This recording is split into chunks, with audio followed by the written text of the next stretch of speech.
আসসালামু আলাইকুম, ঈদ মুবারক। আজকের রেসিপি সেমাই। সেমাই ভাজার জন্য আমি এখানে কড়াইয়ে কিছুটা ঘি দিচ্ছি। ঘিটা যখন একটু গরম হবে তখন আমি কাজু কিশমিশ দিয়ে দেবো। কাজু কিশমিশটাকে নেড়েচেড়ে নিয়ে তুলে নিব। তারপরে সেই ঘিয়েই আমি 2 বাটি পরিমাণ সেমাই দিয়ে দেবো। সেমাইগুলোকে হালকা ভাজবো, তারপর চিনি অ্যাড করব। চিনিটা যতক্ষণ মেল্ট হচ্ছে ততক্ষণ আমি ওদিকে দুধ যেটা ফুটতে দিয়েছিলাম সেই দুধে আমি চিনি অ্যাড করে দেবো।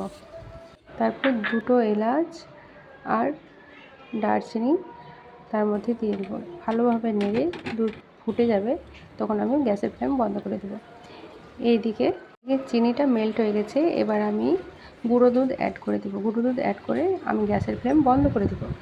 সেমাই যখন হালকা ঠান্ডা হয়ে যাবে তখন আমি দুধ অ্যাড করব